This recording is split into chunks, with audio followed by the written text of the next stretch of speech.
নিশ্চয়ই ডক্টর মোহাম্মদ ইউনূসের এই সিদ্ধান্ত শুনে ইউটিউবার সার্চিস অনেকটা হতাশ হয়েছে। আপনারাও কি হতাশ হয়েছেন? মানে অনেকে চাইছিলেন যে বাংলাদেশে আগামী দিনে ডক্টর মোহাম্মদ ইউনূস রাজনীতি করুন। অনেক শুভাকাঙ্ক্ষী যারা আছে তারা চেয়েছিলেন, বা সেই সিদ্ধান্ত থেকে তিনি অনেক আগেই সরে আসছেন। আমরা ফুদিনে 5 মিনিটে করতে পারবে। আপনারা যারা গণমাধ্যম আপনারা অন্ধ হয়ে গেছেন। একই বলে উস্তাদের মা শেষ রাতে তিনি ডক্টর ইউনূসকে বিভিন্নভাবে সাহায্য করতে চাইছেন। এমনকি আওয়ামী লীগের একদম গ্রাম পর্যায়ে থাকা আওয়ামী লীগ পাগল যে নেতাগুলো ছিল তারা কিন্তু ডক্টর ইউনূসকে নিয়ে অনেক ইয়ে করছেন। আওয়ামী লীগ এমন একটি সংগঠন যেটা সরকারে থাকলে জ্বালা একরকম, যদি জ্বালানোর জ্বালাটা একরকম। এনসিবি এবার আন্তর্জাতিক মিশনে নেমেছে, তবে এনসিবির আন্তর্জাতিক মিশন জামাত ইসলামের রাস্তায়, এটা ভালো। ডক্টর ইউনূস সরকার একের পর এক ভুল পদক্ষেপ নিচ্ছে। সরকার যখন প্রকৃতবাদী হয়ে ওঠে, সোজাচার হয়ে ওঠে, তখনই সেই সরকারগুলো ভুল পদক্ষেপ নিতে বাধ্য হয় অথবা ভুল পদক্ষেপের মধ্যে যায়। আর ডক্টর ইউনূস সরকার সম্পর্কে তো এখন অনেকেই খুব করে মন্তব্য করছেন যে এই সরকার নিজেই ফ্যাসিবাদী হয়ে উঠেছে। প্রধান উপদেষ্টা, আন্তর্জাতিক খেলোয়াড়, আন্তর্জাতিক সুদখোর, আন্তর্জাতিক মহাজন ডক্টর ইউনূস একজন আন্তর্জাতিক লেভেলের ক্যানভাসার। হাসনাত, সাজিস, নাসিরউদ্দিন পাটোয়ারি, নাহিদ ইসলাম তথা এনসিপি কে দূরে সরানোর নানান চেষ্টা চলছে। ইতিমধ্যে বুঝতেই পারছেন আজকের খবরটি কতটা গুরুত্বপূর্ণ একটি খবর। বন্ধুরা চলুন ভিডিওতে আজকে আর বেশি কথা বাড়াবো না, সরাসরি আজকে আমরা চলে যাব মূল ভিডিওতে, আর সেখানে আজকে আমরা দেখব আজকের খবরের বিস্তারিত। সরকার যখন কর্তৃত্ববাদী হয়ে ওঠে, সোজাচার হয়ে ওঠে, তখনই সেই সরকারগুলো ভুল পদক্ষেপ নিতে বাধ্য হয় অথবা ভুল পদক্ষেপের মধ্যে যায়। আর ডক্টর ইউনূস সরকার সম্পর্কে এখন অনেকেই খুব করে মন্তব্য করছেন যে এই সরকার নিজেই ফ্যাসিবাদী হয়ে উঠেছে। তো তার জন্য তো ভুল পদক্ষেপ গ্রহণ করাটা খুবই স্বাভাবিক। এই কথিত অন্তর্বর্তী সরকার তো নিজেই একটি পক্ষ, যে রাজনৈতিক দলগুলো এই মুহূর্তে তাদের দলীয় কর্মকাণ্ড পরিচালনা করছেন, রাজনীতি করছেন উন্মুক্ত অবস্থায়, তাদের প্রতিপক্ষ হয়ে উঠেছে। আবার ডক্টর ইউনূস সরকারের প্রধান প্রতিপক্ষ নিঃসন্দেহে আওয়ামী লীগকে ঠেকানোর জন্য, দমনের জন্য যা যা করার করছে, তাদের বিরুদ্ধে অবশ্যই অনেক অভিযোগ রয়েছে।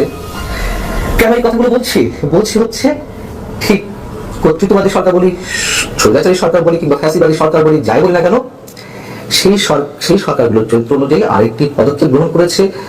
গণমাধ্যমগুলোর উদ্দেশ্যে তারা একটি বিবৃতি দিয়েছে। কি বিবৃতি?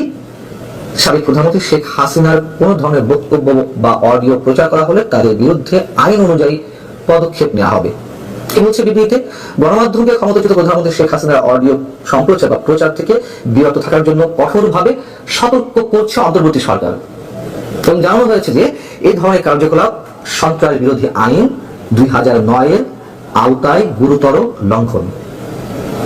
আচ্ছা বলুন তো একটু, যে এই যে নির্দেশনাটি হতে পারে আইনের মধ্য থেকে তারা এই নির্দেশনাটি দিয়েছে, কিন্তু এই যে অবাধ তথ্য প্রবাহে, আমি বলছি না যে সরকার যে অবাধ তথ্য প্রবাহের সুযোগ সৃষ্টি করেছে, গ্লোবালি এই ইনফরমেশন টেকনোলজির যুগে কোন ধরনের টেকনোলজি রিলেভেন্ট এই ধরনের বক্তব্য প্রচার বন্ধ করা যায়? ধরে নিলাম যে বাংলাদেশের যে 40-45টা টেলিভিশন চ্যানেল রয়েছে, শত প্রিন্ট ভার্সন রয়েছে, তাদের আবার ইউটিউব চ্যানেল রয়েছে, এগুলোর কোনোটিতেই শেখ হাসিনার বক্তব্য বা অডিও প্রচার করলো না। তাতে কি এমন লাভ অর্জন করবে সরকার? এবং শেখ হাসিনার যে অডিওগুলো আপলোড করা হয় ইউটিউবে, সব এখান থেকে করা হয়, দিল্লি থেকে করা হচ্ছে কিংবা অন্য কোনো রাষ্ট্র থেকে করা হচ্ছে, যুক্তরাষ্ট্র থেকে করা হচ্ছে। কিভাবে ঠেকাবে সরকার? এতে বরং সরকার তার কর্তৃত্ববাদী বলি, স্বৈরাচারী কিংবা ফ্যাসিবাদী চরিত্রের বহিঃপ্রকাশ ঘটালো আবার, এবং শেখ হাসিনার বক্তব্যের প্রতি মানুষের আগ্রহ। আমাদের বাংলাদেশের অন্তর্বর্তীকালীন সরকারের প্রধান উপদেষ্টা, আন্তর্জাতিক খেলোয়াড়, আন্তর্জাতিক সুদখোর, আন্তর্জাতিক মহাজন ডক্টর ইউনূস একজন আন্তর্জাতিক লেভেলের ক্যানভাসার, অর্থাৎ মার্কেটিং এ তিনি মারাত্মক এক্সপার্ট। হঠাৎ করে তার যে মার্কেটিং এর যে ওয়েগুলা, মানে মাধ্যমগুলা, যে ব্যক্তিগুলা তার মার্কেটিং করে থাকে, গোলাম মাওলা রনি, সাংবাদিক জুলকারনাইন সায়ের, সাংবাদিক গোলাম মুর্তজা, সাংবাদিক ইলিয়াস, পিনাকি ভট্টাচার্য, একাধিক, এছাড়া আরো অনেকে রয়েছে। এদের মধ্যে কি হঠাৎ হয়ে গেল? এবং পাশাপাশি ডক্টর ইউনূসের একমাত্র নাতনি যাকে বলা হয়, আপনাদের বলে, সে ফেসবুকে গতকাল একটা স্ট্যাটাস দিয়েছে you will never walk alone, অর্থাৎ তুমি একা হাঁটতে পারো না। মানে একা কেন, তার পেছনে ইউনুস রয়েছে, তার পেছনে প্রশাসন রয়েছে, সেনাবাহিনী রয়েছে, সেনাবাহিনীর সাজোয়ার জান রয়েছে, এরপরও কি এমন হয়ে গেল যে সে একা হাঁটতে পারে না? এরকম একটা কষ্টের, দুঃখের, বুক ফাটা আর্তনাদের একটা ফেসবুকে স্ট্যাটাস দিয়ে দিল কেন? কি হয়েছে? গণেশ কি তবে উল্টে যাচ্ছে নাকি? মানে ডক্টর ইউনুসের যে পোষাপালিত কুকুর শ্রেণীর কিছু সাংবাদিক রয়েছে, এদের গত কয়েকদিনে অনলাইন কার্যকলাপ আমি খুব তীক্ষ্ণভাবে নজরদারি করতেছিলাম। ইলিয়াস তো রনিকে, রনির দ্বিতীয় স্ত্রী নিয়ে ফেসবুকে একটা আলোড়ন সৃষ্টি করেছিল। এরপর ইলিয়াসের সেই স্ট্যাটাসের পরবর্তীতে গোলাম মোল্লা রনি, ইলিয়াসের মা একটা ব্যবসা ছিল, সেটা সে ফেসবুকে ভাইরাল করে দিয়েছে। এরপর ইলিয়াস আবার গতকাল স্ট্যাটাস দিয়েছে, গোলাম মোল্লা রনির আজকে থেকে নাম চেঞ্জ, গোলাম সমান গো, মাওলা সমান মা রনি, অর্থাৎ পুরো নামের শর্ট ভার্সন গুমা রনি, শুধু বলতে নাম দাঁড়ায় গুয়া রানী। এই হচ্ছে তাদের মানে শব্দ চয়ন।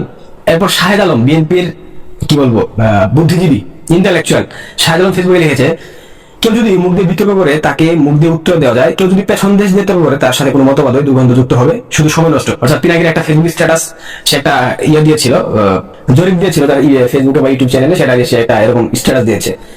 এরপর পিনাকি স্ট্যাটাস দিয়েছে, যাদের নাম দিছি তারা যদি সরকারি সবাই হিসাবে, মানে আব্দুল নূর তুষারের একটা স্ট্যাটাস শেয়ার করে পিনাকি এরকম একটা কিছু লিখেছে। অর্থাৎ সে ওপেন চ্যালেঞ্জের কথা বলেছিল যে মুক্তিযুদ্ধের শহীদের সংখ্যা 2000, এটার জন্য সে জেগার সঙ্গে চ্যালেঞ্জের প্রস্তুত, ডিবেট করতে প্রস্তুত। এটা আব্দুল নূর তুষার স্ট্যাটাস দিয়েছিল, সেটাকে সে শেয়ার করে এরকম একটা লেখা লিখেছে।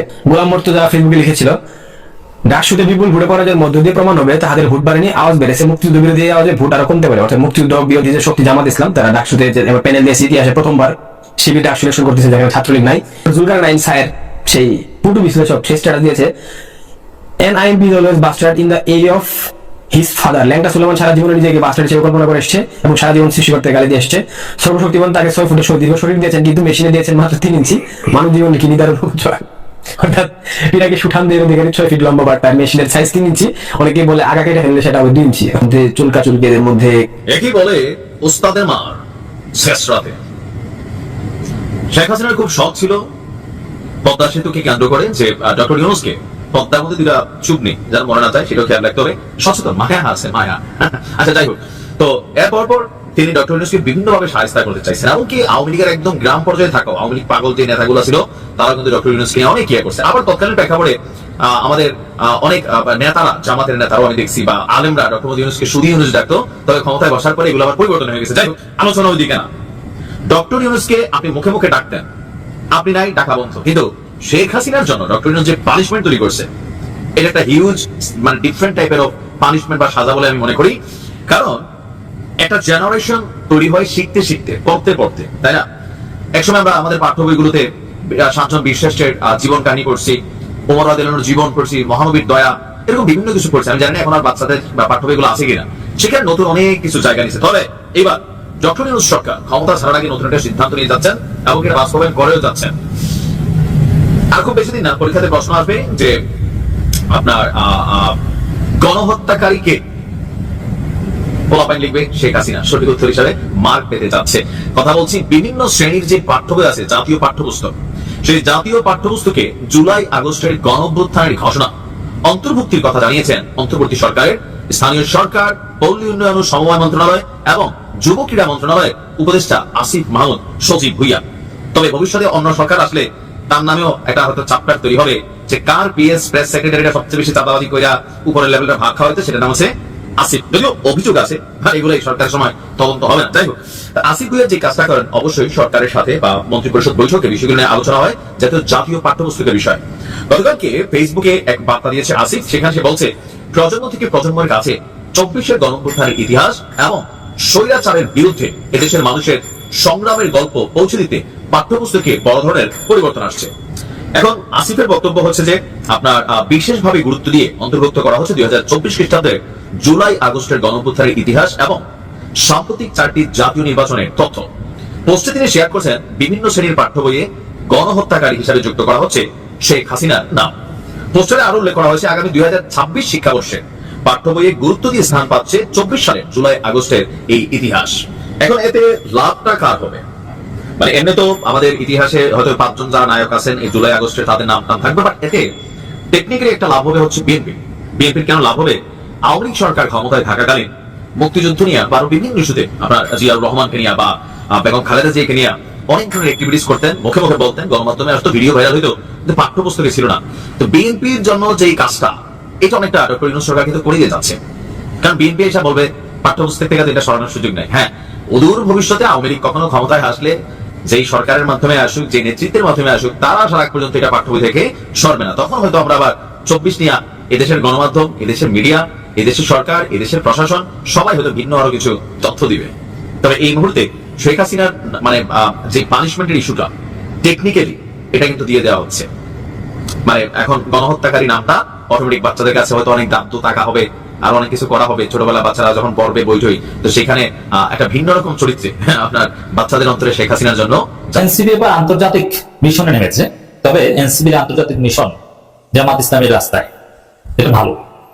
একই সাথে এনসিপির এই আন্তর্জাতিক মিশনের একটা তাৎপর্য হচ্ছে প্রফেসর ইউনূস ব্যর্থ, এটা এনসিপি মেনে নিয়েছে, স্বীকৃতি দিচ্ছে। এটা এক প্রকার অনানুষ্ঠানিক বা আনুষ্ঠানিক ঘোষণার মতো যে ইউনূসকে দিয়ে আর হবে না, যা করার নিজেদেরকে করতে হবে।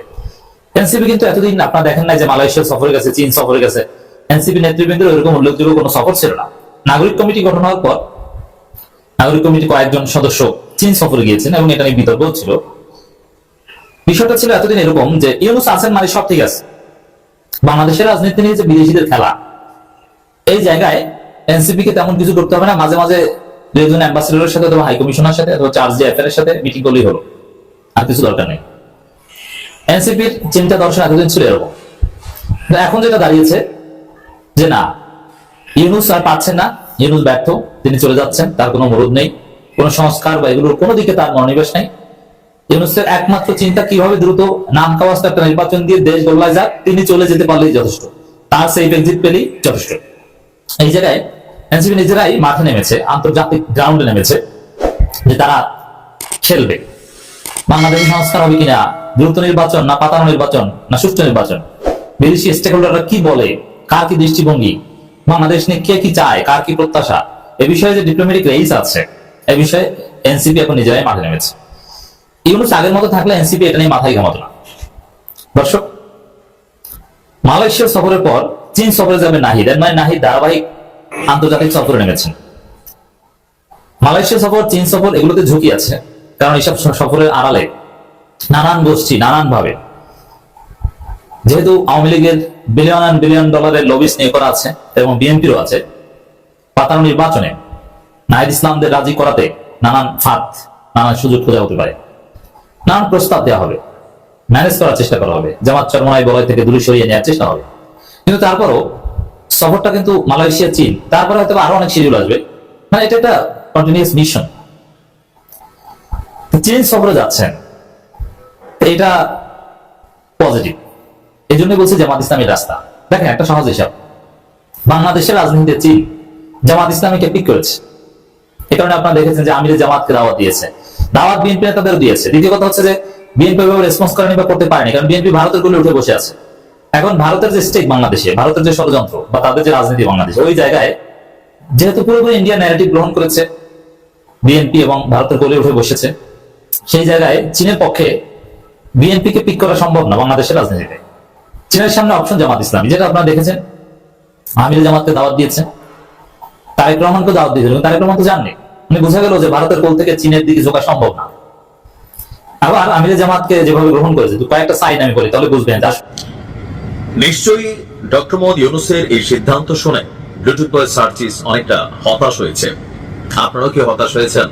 মানে অনেকে চাইছিলেন যে বাংলাদেশে আগামী দিনে ডক্টর মোহাম্মদ ইউনূস রাজনীতি করুক, অনেক শুভাকাঙ্ক্ষী যারা আছে তারা চেয়েছিলেন, বাট সেই সিদ্ধান্ত থেকে তিনি অনেক আগেই সরে আসছেন। এরপরেও তাকে নিয়ে একটা আহ্বান এসেছিল বা সার্জিসের পক্ষ থেকে একটা আহ্বান ছিল 5 বছর ক্ষমতায় থাকার জন্য কোন একটা রাজনৈতিক দলের প্রধান হয়ে, অথবা আপনার আগামীতে যারাই রাষ্ট্র ক্ষমতায় আসবে ডক্টর মোহাম্মদ ইউনূসকে যেন রাষ্ট্রপতি পদে আসীন করা হয়। এমনকি এ নিয়ে বিএনপির মধ্যে হালকা গুঞ্জন ছিল, জনগণের মধ্যেও এই একটা দাবি ছিল যে হ্যাঁ, ডক্টর মোহাম্মদ ইউনূসকে রাষ্ট্রপতি করে আগামী সরকার যদি সরকার গঠন করে, তাহলে নতুন সরকার বিশ্বব্যাপী তার যে লিঙ্ক আপ বা চ্যানেল, এটা তৈরি করা তাদের জন্য সহজতর হবে। তবে সবাইকে হতাশ করেছেন ডক্টর মোহাম্মদ ইউনূস। কেন হতাশ করেছেন? কারণ আমার ধারণা গেল 2-1 মাস ধরে এই রাজনীতির মাঠে ডক্টর মোহাম্মদ ইউনূসকে নিয়ে যেভাবে সবাই এনসিপি, বিএনপি, জামাত ইসলাম বা আরো যে দলগুলো আছে প্রতিনিয়ত যে ভাষা প্রয়োগ করছে, কোথাও না কোথাও ডক্টর মোহাম্মদ ইউনূসের রাজনীতি এবং রাজনীতি সংশ্লিষ্ট যে কোনো কাজের স্বাদ মিটা গেছে। ফেব্রুয়ারিতে নির্বাচন হবে নাকি হবে না, এনসিপি নেতাদের কঠিন বক্তব্যকে আরো একবার ডক্টর মোহাম্মদ ইউনূস পাল্টা কাউন্টার করেছেন। যুক্তরাষ্ট্রের ইউটা ভিত্তিক সংবাদ মাধ্যম ডেজার্ট একটা নিউজ আছে, সেই নিউজ প্রবন্ধে নিউজের নিবন্ধ লিখেছেন আমাদের ডক্টর মোহাম্মদ ইউনূস। এখানে বাংলাদেশের গণঅভ্যুত্থান, অন্তর্বর্তী সরকারের দায়িত্ব গ্রহণ, সংস্কার সহ বিভিন্ন বিষয় নিয়ে বিস্তারিত বলেছেন। এতে গতকালকে এই নিবন্ধনটি ছাপানো হয়েছে বা প্রকাশ করা হয়েছে। এতে প্রফেসর ইউনূস বলছেন আগামী বছরের ফেব্রুয়ারিতে নির্বাচন হবে। তার মানে এখন যারা মনে করতেছে নির্বাচন হবে না, এদের অনেকে নিবন্ধনই নাই, এরা নির্বাচনে যাওয়ার মতন সক্ষমতা আছে কিনা, তুমি আর আমি আর ডামি এরকম 5-7 জন বা 10 জন নেতা দিয়া তারা চাইলেই এখন কোনো এই নির্বাচনকে আর ঠেকানোর ক্ষমতা নাই। সরকারের উপদেষ্টাদেরও খুব কঠোর ভাষা প্রয়োগ, এনসিপির কথায় কিছু যায় আসে না। রিজওয়ানা বলছিলেন, উপদেষ্টা আসিফও বলছিলেন, প্রেস যিনি আছেন তিনিও বলছিলেন, উপদেষ্টা আসিফ মাহমুদ বলছিলেন। তো যাই হোক, তিনি বলছেন আর নির্বাচন শেষেই তিনি রাষ্ট্রের সব দায়িত্ব ছেড়ে দিবেন। নির্বাচনে যে সরকার গঠিত হবে, অনেকে এই দাবিটা করছিল যে সেই সরকারের কোনো পদে তিনি থাকবেন কিনা। তো তিনি নিজেই সেখানে ক্লিয়ার করেছেন যে নির্বাচনে যে সরকার গঠিত হবে সেই সরকারের কোনো পদেই তিনি থাকবেন না। তিনি লিখেছেন যে আমি স্পষ্ট করছি, জাতীয় নির্বাচন ফেব্রুয়ারিতে, এরপর যে সরকার আসবে সেখানে নির্বাচিত বা নিযুক্ত করা, সেই দল থেকে নির্বাচিত হওয়া বা নিযুক্ত হওয়া কোনো পদে আমি থাকবো না। আমার সরকারের মূল লক্ষ্য হলো এখন একটি অবাধ, সুষ্ঠু এবং শান্তিপূর্ণ নির্বাচন আয়োজন করা, যেখানে রাজনৈতিক দলগুলো ভোটারদের সঙ্গে তাদের পরিকল্পনাগুলো বলতে পারবে। আমাদের মিশন হলো সব বৈধ ভোটার যেন তাদের ভোট দিতে পারে, যারা প্রবাসে আছেন তাও।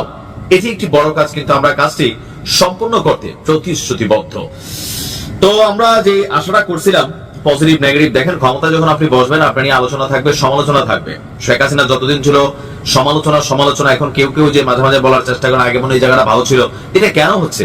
যখন ওনার বিপরীতে এই জায়গাটাতে আরেকজন আসছেন, তিনারও কিছু ভুল ত্রুটি থাকবে। তো সেই ভুল ত্রুটিগুলো বাঙালি জাতি হিসাবে আমরা কিন্তু ক্ষমা করতে নারাজ, আমরা সমালোচনা করতে রাজি। যাকেই বসাইতে ভুল ত্রুটি করতে কেউই না, বাট সমালোচনা বাংলাদেশে যেই ভাষায় গালাগালি, ফেসবুকে কমেন্ট, ট্রলিং, ভিডিও, এআই পর্যন্ত কাজে লাগানো হচ্ছে, তো সেই জায়গায় ভাই সুস্থ ভালো মানুষের রাজনীতি করার ইচ্ছা থাকে না। ডক্টর মোহাম্মদ ইউনূসের এমনিও নাও থাকার বিষয়, কারণ বয়স হয়ে গেছে, পাশাপাশি উনি যা পাইতেন মোটামুটি তিনি তো পাই গেছেন গত 1 বছরে। ব্যাংকের ওনার যে ট্যাক্স আছে সেটা মাপ পাইছেন, আরো অনেক কিছু, এগুলো নিয়ে ভিডিও বানালে লম্বা চূড়া যাবে। তবে বাঙালি জাতি একজন রত্ন হারাচ্ছে, মারি রাষ্ট্রপতি পদে ভালোই কিন্তু করতে পারতো, তাই নাকি কি বলেন? দেখা যাক ডক্টর মোহাম্মদ ইউনূস। ধন্যবাদ প্রিয় দর্শকবৃন্দু, আমাদের ফুল ভিডিওটি দেখার জন্য আপনাকে জানাই অসংখ্য ধন্যবাদ। তো বন্ধুরা, আজকের এই নিউজটি দেখে আপনাদের কি মতামত অবশ্যই কমেন্ট বক্সে কমেন্ট করতে ভুলবেন না। আর হ্যাঁ, এমন নিত্য নতুন আপডেট খবর সবার আগে পেতে চাইলে এখনই আমাদের এই পিচ্চি সাকিব ইউটিউব চ্যানেলটি সাবস্ক্রাইব করুন। ধন্যবাদ।